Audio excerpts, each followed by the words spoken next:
Okay, so welcome to the Stanza Fitness Podcast. I'm Kyle and this is Abby. Hiya. We've got a slightly different format where we're going to be doing these videos and uploading them to YouTube. And today we wanted to talk about being a personal trainer. So try to give you some insights on what we've experienced and how we can help. So quite a big old topic. We're going to start off with why being a personal trainer. What's your thoughts, Abby, on why being a personal trainer? Well, I think if you're passionate about people and you care about people, I think if you're, I think if you're passionate about helping people, I think it can be a really rewarding career, Yeah, a really rewarding career path. And I think, I think that's the main positive for me anyway. Yeah. that I think.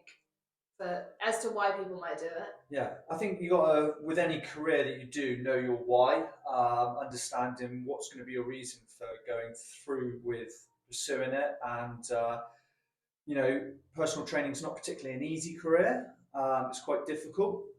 And having an understanding as to why you're getting into it. Is that because you've had a personal experience you'd like to share with others, or is it because you just feel that you have a skill set that would definitely help that area, that field, and you feel compelled to get into it? So I would definitely say, first of all, have a think about it. Don't just necessarily go, I've been exercising for a few months. People have asked me a few questions, and I feel entitled that I should be able to go into being a personal trainer. It's not really necessarily a strong enough foundation to say I think that I can base the rest of my career on that. Have a good think about it and some good reasons. I think also given how many people need help and guidance with getting into moving, getting into exercise, getting into all these things, I think it's a real privilege to be able to help people, introduce people into exercise in a positive way, and into improving their health. And who doesn't need to improve their health and fitness? Yeah, so, absolutely. So the thing leading on from why be a personal trainer would be what to expect. So you may have this perception of seeing somebody on the gym floor and think, cool, that's really great what they're doing. I'd really like to get into that. Or you might hear somebody talking about, their life as a personal trainer, or see it on social media. We see all these different variations of personal trainers that are kind of, dotted around the world, living the high life, and online coaching and all these different things. We want to kind of talk about one-to-one coaching, in-person coaching, and what to expect with that. And Abby, what's your experience with people's expectations? What people kind of think think what they're getting into is, and what the actual real life scenario is. And let's be honest. I think people's expectation of it is often very high. I think because people see an hourly rate, and they often enjoy already. They basically have some sort of exercise or training regime that they enjoy themselves, and they think, okay, so I can make this hourly rate by doing my hobby. And I think that is still, unfortunately, how it is sold by a lot of PT qualifications. They sell it like you can make X amount, and you can do what you love doing, and make X amount of manager in time, and all this sort of thing. And I think it is so much harder than that. And even the stats show that most personal trainers don't survive past year 1 or 2. Yeah, absolutely. So, it's very true. I think, and I don't know whether that's the expectations have got worse because of how social media is showing what it's like to be a personal trainer, what it's like to be, and it's all just dancing around in lycra, loving life. And I think, but the realities is that it's really, really long hours, because everyone wants to train first thing in the morning. Everyone wants to train. You're in the service industry. You've got to service people when they're around. And because you're in a service industry, you're still battling with, the client always being right, and you're still managing, but you want to value your own time. Then managing money and finances is really difficult. Managing marketing, managing communication, managing. You are the CEO of your own business, trying to do everything under and then try to not burn out. Yeah. And I think the realities are is that it's really difficult, and unfortunately, you are competing against. It's quite a saturated market, but as a result, there's quite a high turnover. So yeah, and it's not very well governed either. So in terms of people getting qualifications and claiming to be a nutritionist and claiming to be this, that, and the other, and anything under the sun. And I think it's very difficult to battle against. And also this, it's really, really hard. Basically. I think you've hit the nail on the head with a lot of those things. And I think in my personal experience, my expectation doing it was slightly naive. I kind of had a little bit of experience as somebody that used the gym. People start asking you a few questions because maybe you're having some good results in the gym, and then you believe how do you do this? And then you suddenly believe that there's, you look into it a little bit, look online, you've got these educational level 2, level 3 platforms where you can do your personal training course, and they will straight away market the hourly rate, and so you sort of see how much you could get paid. Looks very attractive, maybe more attractive than what you're doing for a job at the moment. And you endeavour on doing the course, which is really low entry, really easy to get into, which is part of the problem with the industry. So from my personal experience, you start going down that route, go into it, and then it starts blowing up, and you start realising, actually, as Abby's mentioned, it's very competitive. It's quite a minefield knowing where to set yourself up, actually to get a client base and start kind of turning it into a career. It takes absolutely ages, and you think, oh well, that hourly rate, I should be earning this much, and then suddenly you have a panic because you're not earning the money that you thought you would be. But when you think about people that have set up businesses, whether it's kind of in a trade, somebody working in a salon, the people that are doing well at it have been doing it 10, 20, however many years, and they've built up a rapport of doing a really good job. And you've got this expectation, which you kind of get misled to believe that you can be earning this hourly rate straight away. And it's kind of like, oh. So anyway, I guess my point is that you may expect one thing, but in reality, you should be prepared for another thing to happen. And what I would suggest to do is, either listen to things like this where we're talking about it quite openly, or speak to other personal trainers that have been doing well for a good period of time, and get kind of a realistic insight. And you might not always get that from some PTs, but if you've got somebody that's quite mature, they'll be willing to kind of share their experiences. And I think once you sort of like dig a little bit, you start to realise it can be a very cool, glamorous job, very rewarding, but also, like many jobs, it's got its pros and cons, and it's got a very difficult, dark side to it with its kind of service industry, the hours, the picking up the rapport and the pace with people and getting that client base built up. It's difficult. It's not easy. I think it's also to do it well. And it's also not. It is entirely down to you to be productive, to manage your time, to be on top of learning, self-development, and all of those. And if you don't, you're going to fall behind. Ultimately, if you don't invest in yourself as a personal trainer and are not willing to do so, but also not willing to like eat shit in terms of the hours, and accept the fact that you're not going to be earning, genuinely not going to be earning a decent living for probably about 3 years. That is the reality of it. And that you have to be really realistic about being in it for the long haul. And don't be shocked by that. That's genuinely true. If you go into most facilities as well, you're going to be paying some sort of overhead. You're going to have your cost of living, and it's not going to marry up that you're going to have a savvy income for quite some time. So just be prepared for that. Something that we've kind of experienced and we've all done is, you might have to have a part-time job on the side, a little side hustle.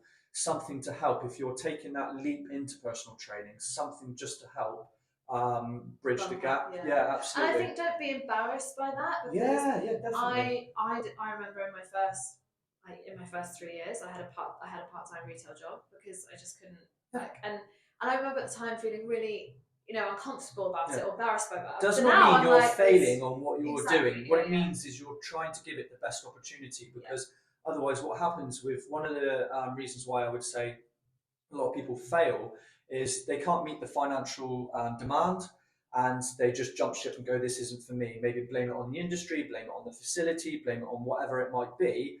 But actually, you haven't really taken a realistic approach to how am I going to support myself financially whilst I'm doing something, starting it from the ground up. yeah. So, like Abby says, don't be embarrassed by it. It's definitely something that we would advocate, unless you're in somewhere where they will do a full employed role. Yeah. Because with PT, there is the self-employed and employed, avenues, and so you just have to kind of take that into consideration as well, when you're kind of managing your expectations of moving forwards. Yeah. Cool. Okay, so what to expect? Abby, how to get started, and how to set up the personal training one-to-one. What should we kind of like look to do? Training schemes in terms of who do we do our level 2 and level 3 with? I'm not sure. Yeah, it's questionable. Oh, it's been a while.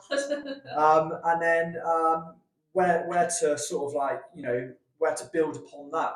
What's the next stage? Who do we reach out to? What are we looking for when we're looking to kind of like set ourselves up with our personal training business?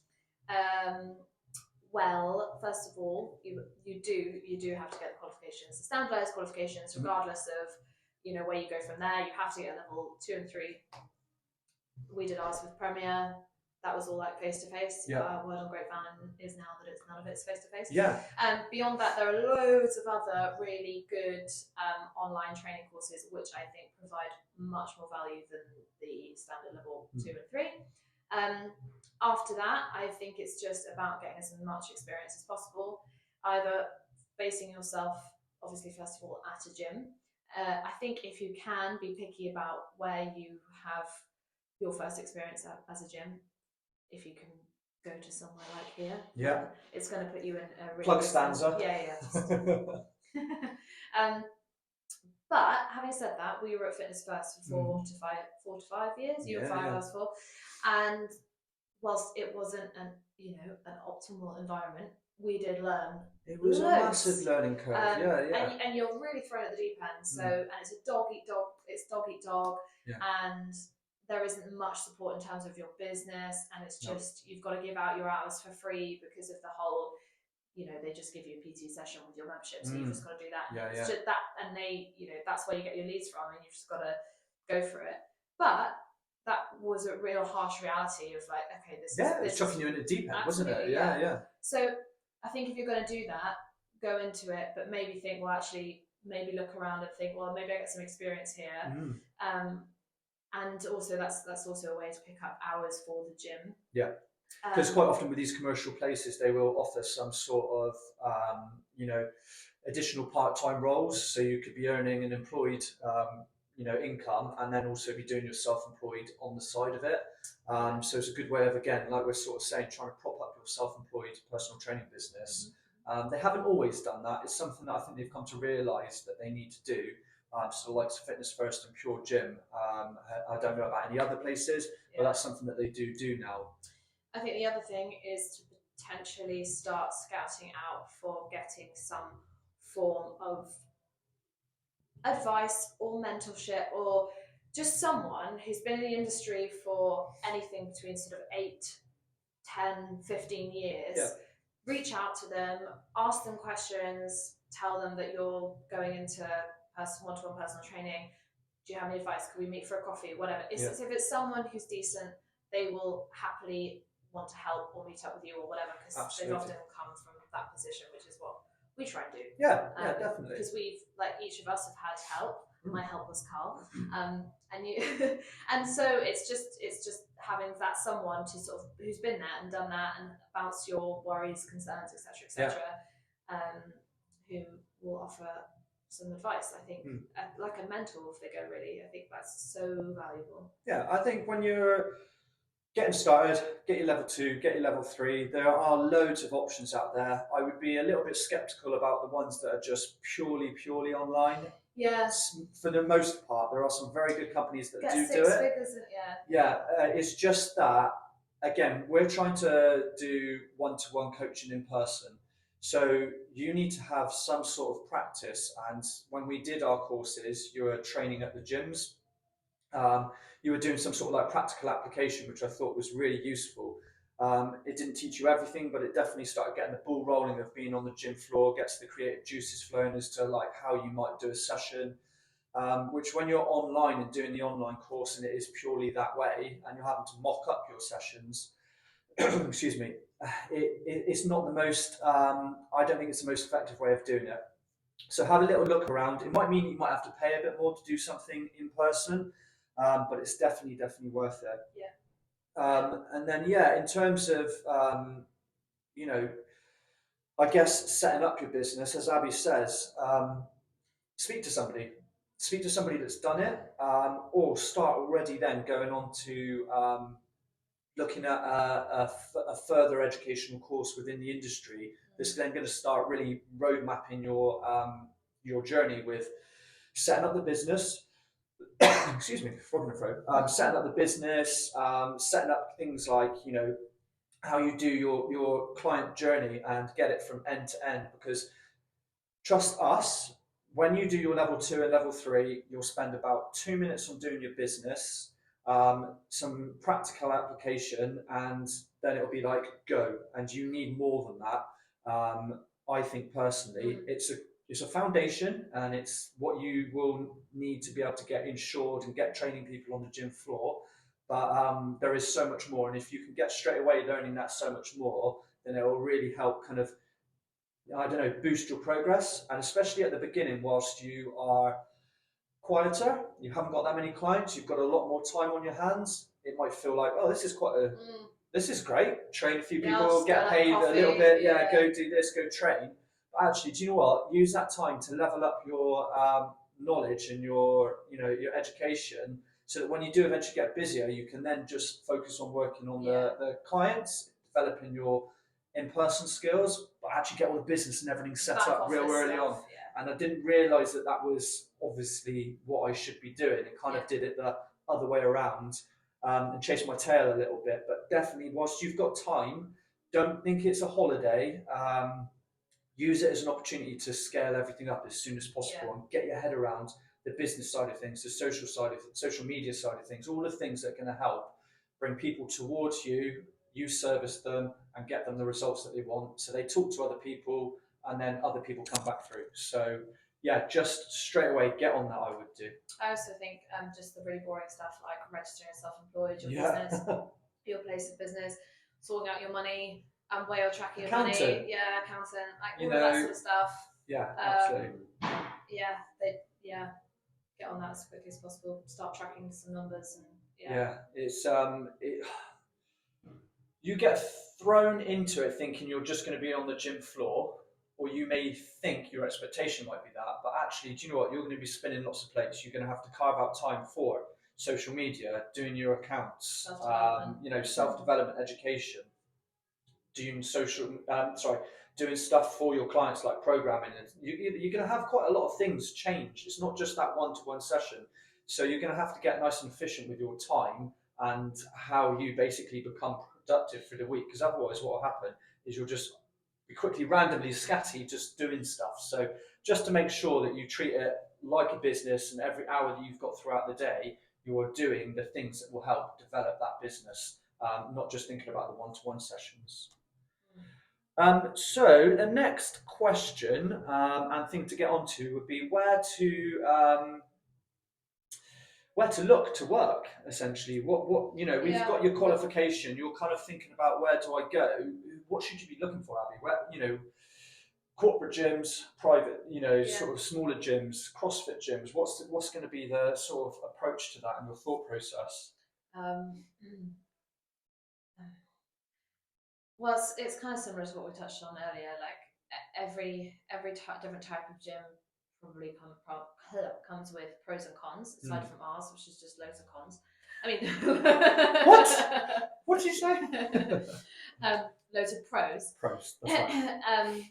So I think it depends. It depends where you're at and what you're looking for, really. Like commercial gyms, you're going to get what you're going to get. Like it does what it does, but ultimately, it's an environment which is great for some, and but I think if you're seriously long term about your business, it's not a place that you want to be long term. Yeah. Personally, I don't think it's a good. So I think that if you're looking around and let's say you've got a commercial gym down the road, maybe try to use it as a stepping stone, because you will get a heavy footfall of people. You'll get to work with lots of different people quite quickly. Typically, yeah. You won't get much support. Okay, fine. You'd have to factor that in, but it can be great in terms of a quick learning curve of what to do and not to do. If you're lucky enough to have a slightly smaller business that has a slightly different ethos and is got a bit more of a nurturing sort of business model, and their ethos is aligned with you, then it might be worth going to them immediately. And it's just a case of going with what feels right with you. If you're looking at doing specifically personal training, one-to-one and group training, then don't set yourself up in a gym that does classes, because that's not going to give you the right thing. I know it sounds obvious, but just a little bit of research into where you're going with that. Because I think the biggest problem, or the biggest thing we have to sort of contend with, is that when you qualify, the main thing that you are focusing on is making money. That's this is the way it is. You're panicking about making a living. That is the first thing. And so commercial gyms advertise, well, we've got 1,500 members. So you can get loads of leads. We've got classes that you can do, which all initially sounds like, oh great, I can make as quick amount of money. Those commercial gyms, ones like, for example, the one that we've came from, just to give you an idea of what we ended up experiencing, they had 5,000 members in there, and probably about 4,500 of them were students. We were about to say 4,500 PTs. Typically not your demographic for people that will take personal training. And then they ended up having about 15 to 20 personal trainers in there, which then means that's really dilute in terms of how many you'll actually be able to, clients you'll be able to sort of take on yourself. Once you work out the numbers, what they are selling you and telling you, and you're sort of, getting hooked on, if you actually do the numbers, it's not all that great. I would probably consider going somewhere that's got a much more robust lead generation, a better reputation, gets good results, can obviously give you education and good career path. Better community. But when you actually get a lead, it's going to be a solid lead that's going to stick with you, hopefully, as long as you're doing a good job. And you might not get the footfall. We've got quite a small members base here, but we've got really good retention. And everybody that comes through the door knows that they want personal training. So that's what we do. Yeah. And then the conversion is really, really good. So it means that you've got a much better idea of how you're going to scale up. But you also know that when you're going to that place, that's an expectation, as opposed to going to somewhere else where you've just suddenly been told you've got 5,000 members to turn, to turn over to yourself and go, oh great, I'm going to be making millions because there's that many people to PT, and it's just not the case. Also, it's really easy to, if you have a niche or an interest when you're a personal trainer, like if you're a personal trainer who enjoys CrossFit or specializes in CrossFit, if you're a personal trainer who loves doing classes, it's really easy to go, I like, we touched on this earlier, I like doing that, so therefore I'm going to go into a CrossFit gym, I'm going to go into a classes. But it's like, well, no, hang on. What I think would be better is to do, wherever you are, wherever you're basing yourself, do some market research. What is the demographic in your area? What is the going rate? Who are the people of Bath, for example? What type of people are they? What do they want? Do your research first, see what else is out there, see what you're competing against, see what the people want, and then base your decision a little bit more on that, because it's all well and good being a classes-based gym or a CrossFit-based, but actually if the people wherever you are sort of much older, and actually they just want to move, or there's more about Are they rehab. going to be? You can't say you're a CrossFit specialist. That's not going to be what they exactly. they want. You've got to sort of know this, haven't you? Yeah, and whereas a lot of the gyms in London, they're a bit younger, and so they're gonna that demographic probably a bit. They've got a bit of money as well. Then actually something like small group personal training is great for them, or whatever it may be. But then direct your business based around that. I think. It always sounds great and it always feels great. You're quite experienced something. Maybe you've done something competitively. Maybe that's your style of training. Do you think that is going to end up being your niche for your client base? But also, again, think about the numbers. A niche typically is going to be a smaller demographic. And actually, if you want to, obviously have the best chance of success, you want to go for the biggest demographic, which is typically Gen Pop. And it's quite hard doing a niche, and it has to be specifically placed. So if you're doing performance and you want to kind of train, footballers or athletes of whatever sort, it's going to be so small in terms of demographics. So you're going to have to make sure, if you do go down that route, you've got to place yourself exactly where those people are and market exactly to those people. Otherwise, it's just not going to work. So yeah, just bear that in mind. That's a real good thing when you're building up your business model and your plan, and where you may work. Does it align with your business model and who you want to train? Yeah, I think it's also you get so excited that you've got all this you've developed this new knowledge. I can't wait to sort of tell people about everything that I know, and you kind of a bit you've just passed all your qualifications and you feel like you've been training for ages and you feel like you know everything. You're like, I'm going to train athletes, or I'm going to train and it's like, no. Gen Pop is also, in my opinion, a lot harder to deal with. It's so much harder. You're dealing with people who have actual shit going on in their so lives. bear that in mind. You might sort of think, oh, I want to train athletes and stuff like that, but do you know what? They're pretty well drilled. You give them what they need to do. Typically, they might be getting paid for it. So it's just a case that they'll just, crack on and do it. But do you know what? When you get, Joe Bloggs walks through the door and they've got all these different types of things. 3 kids, part-time job, trying to juggle. That's the difficulty. That's the difficult one to get your teeth into.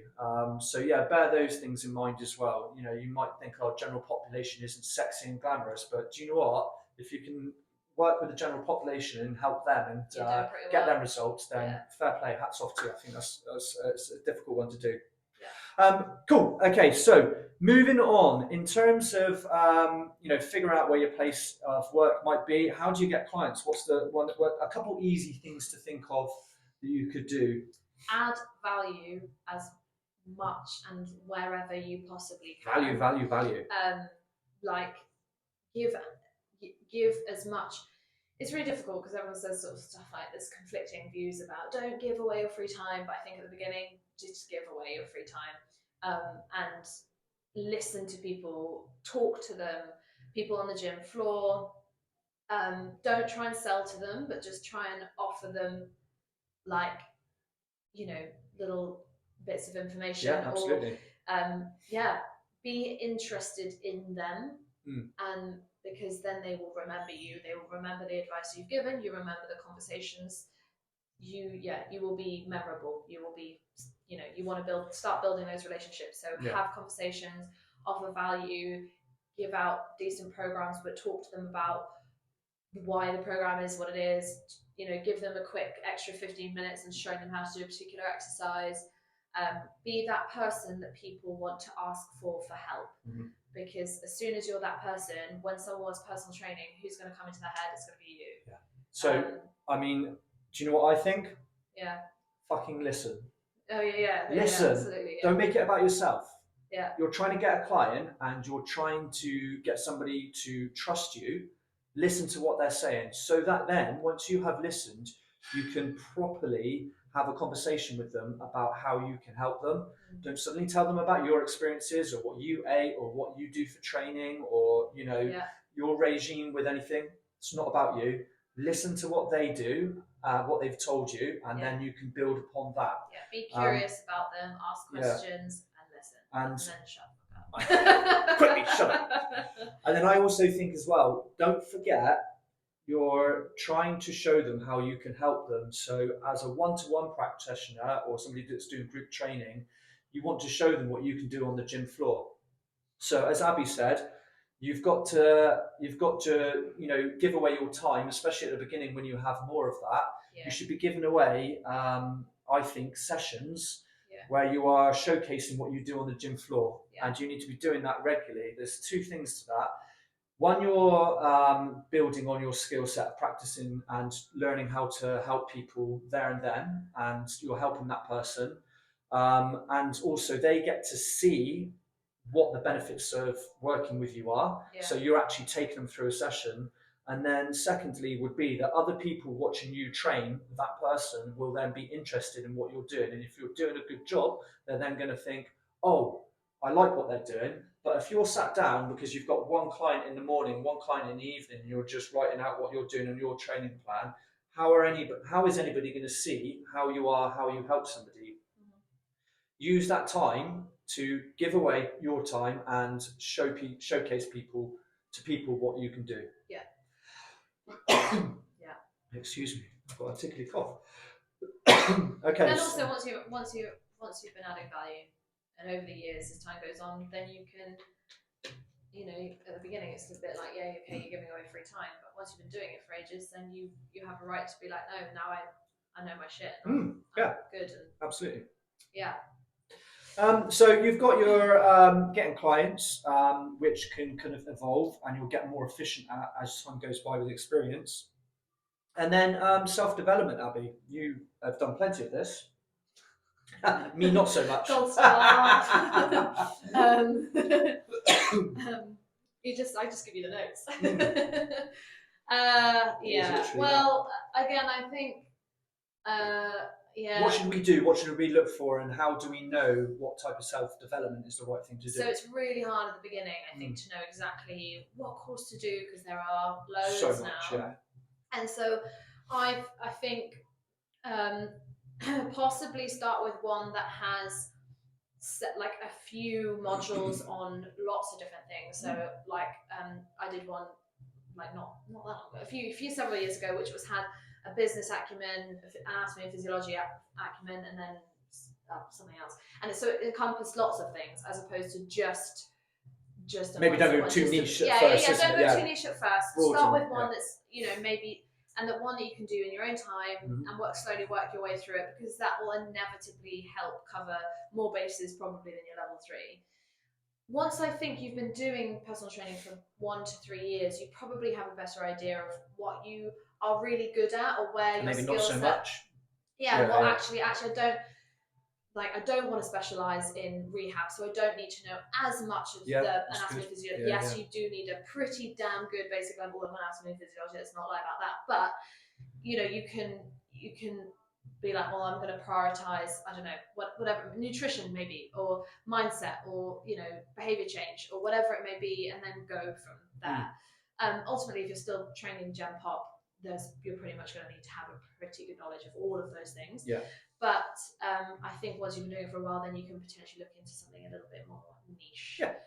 Something that tickles your fancy, that you want to kind of like build on. You might find weak spots in your what knowledge. You do. Like, if there's something you feel less confident in, do a course in whatever you feel less confident. Yeah. I think leveling up as a personal trainer, because of the way your time works, you typically can fit some sort of self-development in. Yeah. And that might be even kind of like finding a business podcast, or doesn't have to be like a massive financial investment. Cool. Yeah. It could be just actually, and we've spoken about this quite a lot recently, just reaching out to other businesses, other people that look like they're doing really well, that kind of like inspire us, saying, if you've got 5 minutes, could we just have a chat? And you'd honestly pick up so many little nuggets of information. So build just a course. That's it. Build self-development into your week, into your sort of business plan. Because as a personal trainer, it's also a very fast-moving industry where things do change quite a lot. So when something new evidence is coming out all the time. Yeah, that's it. Especially trends, to do with like nutrition, somewhat with exercise. Although you could argue that what used to work kind of works now, but there are some different principles that come through. But yeah, speak to somebody, and definitely bear in mind that self-development will keep you moving with the industry, which is fast-paced. You don't necessarily want to get left behind, and invest in yourself. It's worth it, and you will feel more confident about your practice if you do so. Yeah. I think. The more you know, the less you know. Yeah, scary. Okay, then, so you've got kind of like your self development, and then we kind of look at retaining clients and your business, and obviously enduring the short life cycle of a PT. I kind of think that we've kind of like covered those in a sense that with retaining clients, you just need to be placing yourself in the right place. Um, you're going to need to obviously make sure that you're self developing yourself, and you kind of will, if you're doing a good job, you will should in theory and get results for that client, retain the business and the clients, and hopefully that will kind of be a cycle of your business if you're doing a good job. The thing not to do is manage your the thing to kind of like look at is manage your expectations. Reason why I think there's a short life expectancy with PTs getting into the industry is just because they've completely overlooked what they're getting themselves into. They get into it and then suddenly go, oh, I didn't realize this, and then drop out of it, and maybe blame the industry or other factors around them. So, just again, going back to the beginning, to make sure that you can kind of sustain it and keep it there for a long term career, just manage your expectations. And yeah, I think that that would kind of help. Um, so, how to succeed and not burn out? I'm going to make this just the last one. Follow everything that we've said. Come to Stanza Fitness. No, I'm joking. I think that really how to succeed is just be. I know it's cheesy, but you've got to want to do it and be passionate about it because it is a difficult career to get into. It was also very rewarding. Not burning out. That's something that you'll develop as Not time. possible in the first year. Yeah, that's something that you'll develop as time goes by, but you're going to have to get stuck in the first few years. It is going to be, early starts, late nights, unsociable hours, all of the above. There will